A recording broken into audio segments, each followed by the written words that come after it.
morning. I welcome you all to this online revision series organized by B.N.N.College Bhiwandi for TYBA students who have opted for English literature courses.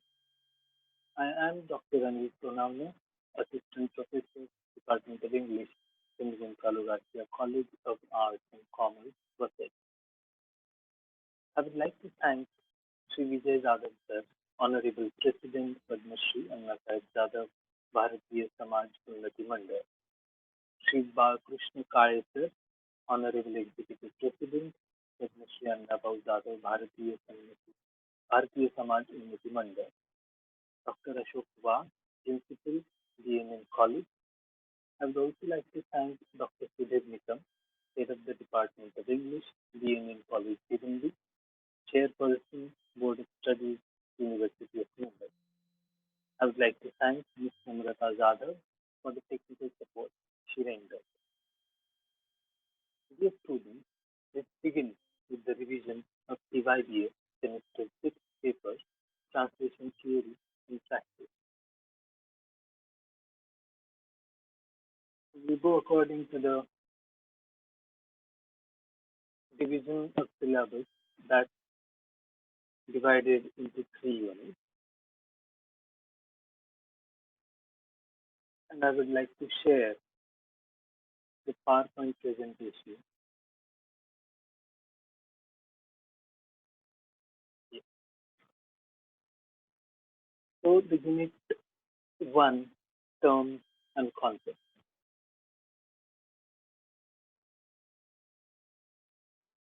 The first set of terms that we are going to look at are formal and dynamic equivalents. These terms are coined by using NIDA. According to According to NIDA, formal equivalence focuses on focuses attention on the message itself in both form and content. In such a translation, one is concerned with such correspondences as poetry to poetry, sentence to sentence, and concept to concept. Viewed from this formal orientation, one is concerned that the message in the receptor language, that will be target language, should match as closely as possible the different elements in the source language. Unquote. Now, this is a quotation from Naida's book. In dynamic equivalence, you would say the message of the original text has been so transposed into the receptor language, that will be target language, and the response of the receptor is essentially like that of the original receptor. So, the, in the target language, the reader who is going to read in the target language would respond to the text in the same way that a reader in the source language or source culture or the source text would respond. The relationship between target language receiver and target language method should aim at being the same as that between the original receiver and the source language method. Formal equivalence, according to NIDA, gives preference to the transposition of words, sentence structure, and punctuation, an attempt at translating the form and the content both can be seen in formal equivalence. Dynamic equivalence is important to the transposition of the meaning rather than style. So one can see a lot of new things happening in the translation where dynamic equivalence is used. The method of dynamic equivalence is used.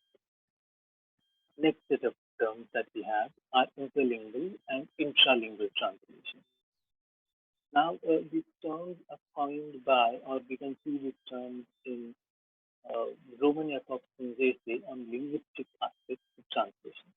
So, while talking about three kinds of translations or modes of translation, Roman Jakobson, in his essay on linguistic aspects of translation, describes intralingual, interlingual, and intersemiotic translation.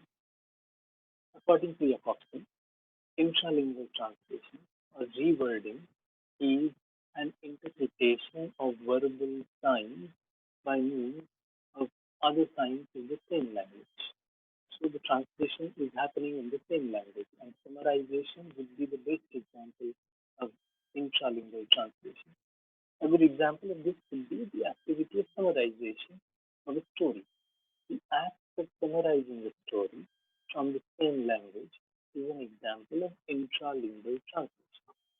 Tchaikovsky describes interlingual translation as translation proper, and it is an interpretation of verbal signs by means of some other language. The story of Gulli, for example, which we are going to study in Unit 3, written in Hindi by Premchand and translated into English by Anuka Lal, is an example of interlingual translation. It can be observed that literature is mostly available in interlingual translation mode. Intralingual translation does not enjoy as much popularity as the interlingual translation does. However, in day-to-day conversation, examples of intralingual translation are in abundance. Let's move to the next set of terms. Qualities and strategies of translators. Translators have to possess some qualities or project them in their translation work. Following can be described as qualities that a good translator should possess. A translator should be proficient in the source as well as target language so that the translation of the form as well as the message from source language to target language comes out smooth. The translator should be well acquainted with the culture of both the source language text and target language text. The translator should have good knowledge of the technical field and jargon associated with the field if it is a technical translation. Now let's have a look at the strategies. What strategies generally translators use? The translator has to use various strategies while translating a text, as there is always a possibility that in the source language text, the translator might come across words that are culture specific, and it is very difficult to translate them. A translator can use the word for word or sense for sense translation method, or a translator can choose to mix both the methods depending upon what is expected out of translation. A translator can completely localize the translation into the target language text or make it completely foreign, keeping the source text culture as it is. The translator can use footnotes or endnotes to explain words that are not translated into target language, and those words are instead transcribed. This strategy the translator can use depends on the target reader of the text, who is going to read the translated work. So the best strategy the translator chooses or decides upon depends on who is going to read the translation. Okay, so the next set of terms, lexicography and bilingual dictionary. A bilingual dictionary, as we all know, is one of the basic tools that a translator prefers to have with him. However, one needs to understand that a bilingual dictionary is a useful tool but a limited aid.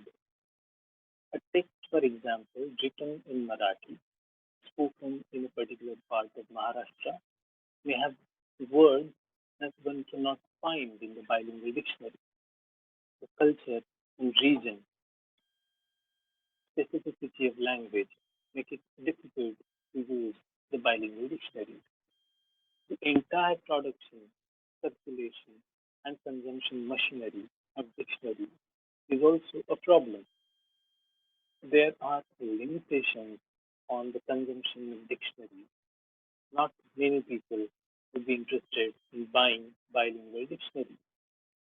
The publication house that publishes the dictionary also has to think about the production cost of the dictionary. This consideration of cost affects the way the dictionary is structured. If not many people are going to demand inclusion of culture-specific words that belong to a language spoken by very few people, the publisher will not include words from that language in the dictionary. The lexicographer cannot take all the decisions when it comes to the size of the dictionary and what needs to be included in it. The publication house too has a say in it. However, Compendium of Molesworth Marathi and English Dictionary by Baba Padmanji, published in the year 1863, is a good example of lexicography. Many practicing translators translate from Marathi to English or from English to Marathi find it useful. Last is not the last, the second last set of terms that we have in this one is commercial and collaborative translation. Commercial translation is an umbrella term that encompasses various translation activities. It uses variety of translation tools for the translation of various types of text.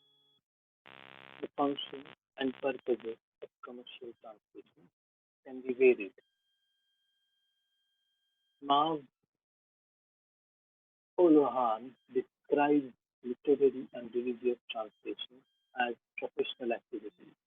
It is not considered as commercial translation. Commercial translation, according to Olohan, is, and I quote from his text, translation which is carried out in the commercial or business sphere. This approach of looking at commercial translation helps in including forms of data and documentation generated and used by the business functions which make up product overflow. The companies that operate internationally beyond its national and linguistic borders or collaborate with international partners for production, circulation, or consumption of their products require transmission of at least some of their data. At various levels of operation of such companies, translation is required. Commercial translation does incorporate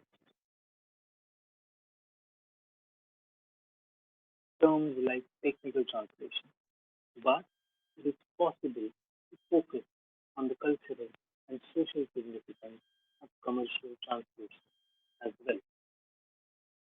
Collaborative translation takes into account machine-enabled translation and more than one translator working on a project. The computer-assisted translation using tools like Google Translation and various interfaces where multiple translators can translate various parts of the same document is made possible with the collaborative translation technique.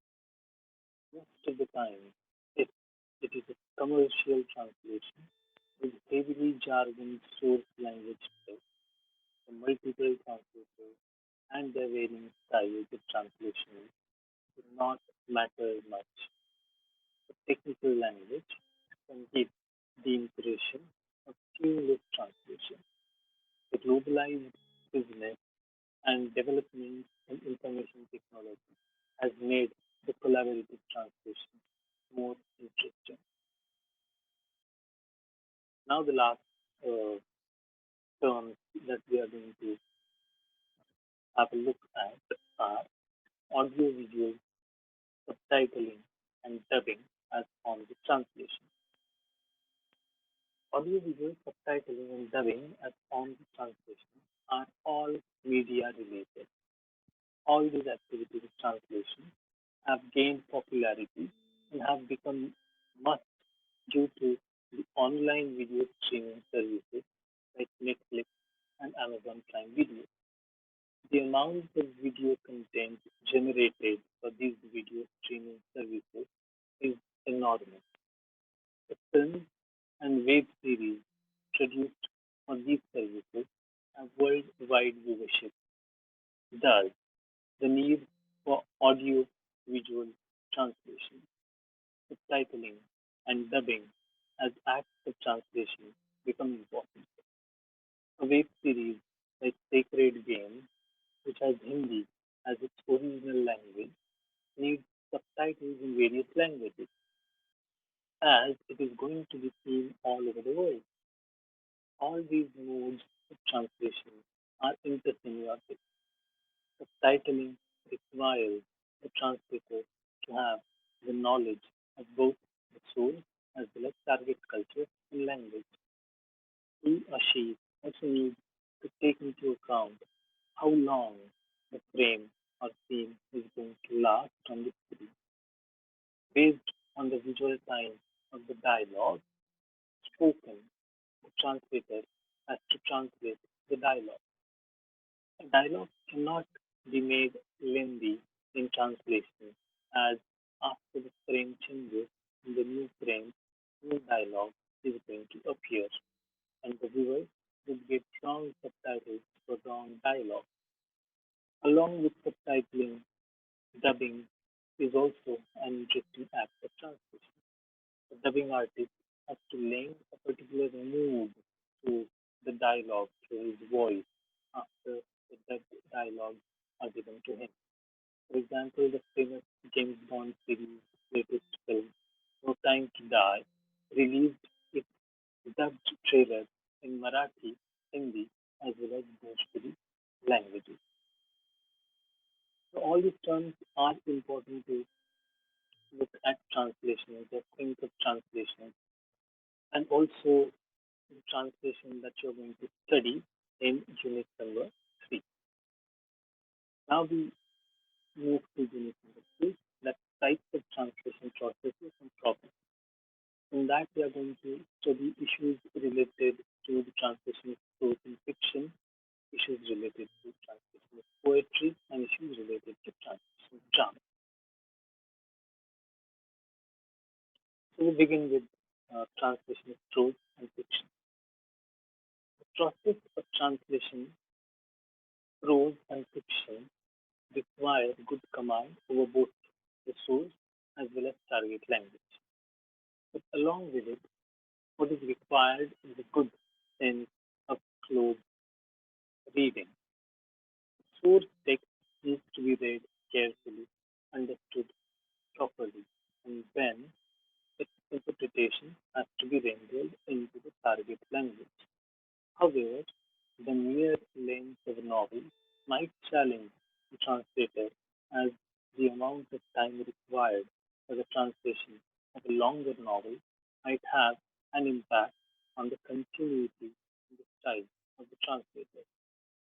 However, the translator has to pay attention to the narrative technique used by the novelist, the type of narrative technique used, whether homodidactic or heterodidactic narration mode, which we generally know as first person and third person narration technique.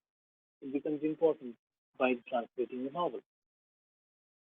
While observing that less time has been spent studying specific aspects of novel translation, Suzanne Bassett, in her text translation study, says, and I quote from the text, one explanation for this could be the higher status that poetry holds, but it is more probably due to the widespread erroneous notion that a novel is somehow a simpler structure than a poem and is consequently easier to translate.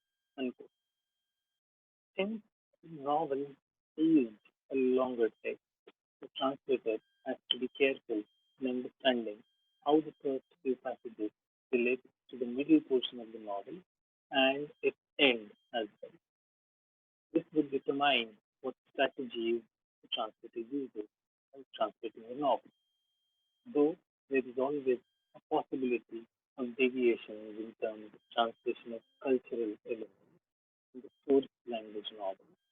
But the structure of the text cannot be changed in the translation unless there is an adequate reason to do so. And this change would add something new to the target language culture or language. In spite of the range of techniques that are used to write a novel,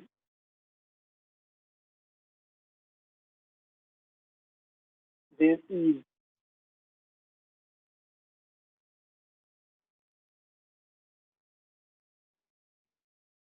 that makes them such pleasant works of art. There are many who believe that novels consist of paraphrasable material content that can be translated straightforwardly. The paraphrase of a poem is not acceptable, whereas paraphrase of a prose text is not considered bad.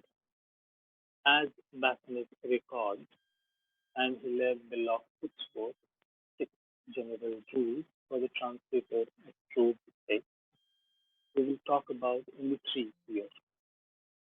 Belloc believes that the translator should not think of translating a novel or prose fiction word by word or sentence by sentence. It should translate in sections and make sure that the sense of the entire novel is rendered in the translation.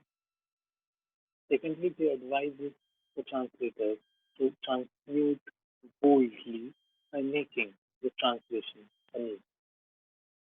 And then Willock states that the translation should be rendered intention by intention, as the intention of a phrase in one language is less emphatic than the form of the phrase, or it may be more emphatic. If a novelist, for example, uses regional linguistic devices particular to a specific region or class in the source language, rendering that into target language becomes difficult. The Marathi novel Postla, written by Bhalchandra Nemade, has been translated into English as Cocoon by Sudhakar Marathe, and it is a good example of how the translator adds a few words to the translation and omits some as they are culture specific. Next topic, translation of poetry. So what are the issues of translation of poetry? According to Bassett, not many studies of poetry and translation try to discuss the methodological problem of translation. The textual complexity of poetry makes it more challenging to translate. Poetry translation due to the poetic devices and sorry, contains culture, stimulate and constrain the decisions of the translator. Francis Jones, while talking about poetry and its translation in the text Handbook of Translation Studies, Volume 2, identifies three ways of source and target text relationship when it comes to translation of poetry. Literal or prose rendering, by which he means deletion of source poetic features but recreation of the semantic aspect, the meaning of the poem. So the poetic devices would be ignored and instead the meaning of the poem is considered more important for translating.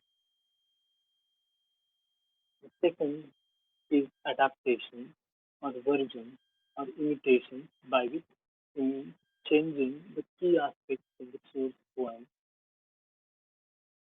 semantic, and sometimes it's poetic features for the sake of target poem effect. And the third one is to be creative translation, which is an attempt of recreating source poem semantics and poetic features in the target language. The translations of poetry have to take into account the rhyme scheme, metrical patterns, poetic devices, and the effects of sense that all these elements together bring out. The problem for a translator occurs when, for example, one has to translate a poem from English to Marathi. The metrical patterns of English language poem would depend on the stressed and unstressed syllables, whereas the Marathi language has the long and short vowels as the base of the metrical pattern. Andre Lefebvre talks about seven different categories of translating poetry that he comes across in the English translation of Catullus poem 66, and the strategies are employed by various translators. Number one, phonemic translation, which focuses on translating the source language sound in the target language. Number two, literal translation, which emphasizes word for word translation and distorts the sense of the source language text. Number three, metrical translation, which tries to reproduce the mere of the meter of the source language text. Number four, poetry into prose, with thought, sense, and communicating value of the source language text. Number five, rhyme translation, which focuses on meter as well as rhyme. Number six, blank verse translation, which is literalness, and it tries to obtain this literalness in this type of translation. And number seven, interpretation, which retains the substance of the source language text but with the form changed. Translating poetry is a challenging and complex task. It demands high expertise in terms of command over source language and target language and literary sense. Now let's move to the third aspect, the third category, translation of drama. The issues pertaining to drama translation are slightly different from that of translation with poetry and prose. Drama is written to be performed. It is basically meant to be performed. The performance of the drama itself can be considered kind of a translation of the written text. It can definitely be called intersemiotic translation, as corporeality plays an important role in the performance of the play. Is unvaccinated is that there is not enough material available on the issues of translation of dramatic text, and the statements of individual theatre translators often imply that the methodology used in the translation process is the same as that used to approach prose text. But one can say that a dramatic text can not be translated the way a prose text or a poem can be translated. The performativity entailed by a dramatic text changes the way it is to be translated. A play is meant to be performed, and without the performance, it would be considered incomplete. The full potential of a dramatic text is realized in its performance. The instructions given in the brackets about the light effect or music, the movement of the characters are all part of the text as well as inclusions in the performance. The translator has to take into account the relationship between the written dialogue and the extra-linguistic situations present in the text. The translation of a dramatic text would have further problems if the target language culture would have completely different performance However, all these challenges also provide opportunity to the translators to come up with interesting strategies of translation. So, without uh, issues of translation, the poetry of prose and drama are completely different from each other. And one can always look at these three different genres and how differently they are translated or what issues of translation occur when it comes to these three different genres. One can always compare the processes of translation among them. Now we move to unit number three, which is about translated literary text. And the text that we are going to talk about in this unit is Bullivenda by Premchand, which is translated into English as Bullivenda. She hasn't changed the title of the text. She has retained the title of the text, translated by Anupa Lal. Now, Bullivenda is a short story written in Hindi by Premchand. The story deals with a protagonist who has this memory of playing gulli danda with his friends in a village as a young boy. He has to discontinue playing gulli danda with his friends as he has to move to a new place because of his father's transfer to a city. There is a particular memory that is etched in the protagonist's mind that forms the core of the story. Gaya is a boy from lower caste of the society. As children, neither the protagonist nor Gaia are aware of their caste difference. However, things change when the protagonist comes back to the village as an officer on official duty. The first thing he does after reaching the village is to look for Gaia. Gaia, as a grown up man, now is aware of his lower caste status. Being a chamar in the society, Gaya's changed behavior as a result of the awareness of the caste divide between him and the protagonist brings forth the sad ending of the story. The English translation of the story follows the same first person narrative technique to convey the feelings of the protagonist. Since it is the memory of the protagonist, the first person narrative technique gives the reader access to what the protagonist is thinking. What Gaia thinks we get to know only through his direct speech, through the dialogue that are given to him in the story, and his actions and reactions reported by the protagonist as the first person narrator. This technical aspect is kept intact by the translator.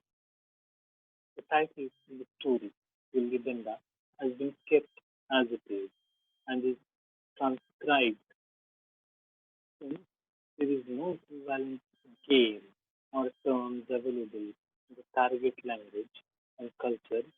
The decision to keep the source language words as they are come across as a wise decision. Since the story has the description of the game, it is easy to understand the words and their meanings to the English language readers. However, words like torn, which family are translated with equivalent words in English. Though these words are culture specific, they have been translated successfully as the source text is written using simple sentences. The translation follows methods of word for word and structural translation as at appropriate places. The essence of the source language story is carried across in the English translation.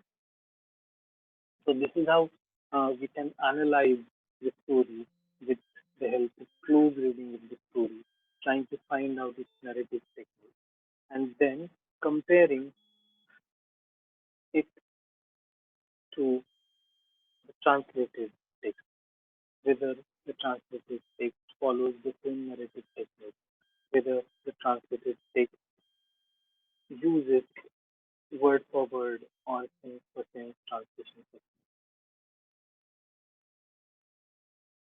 I hope that this revision lecture will be helpful for you when you will be studying for this.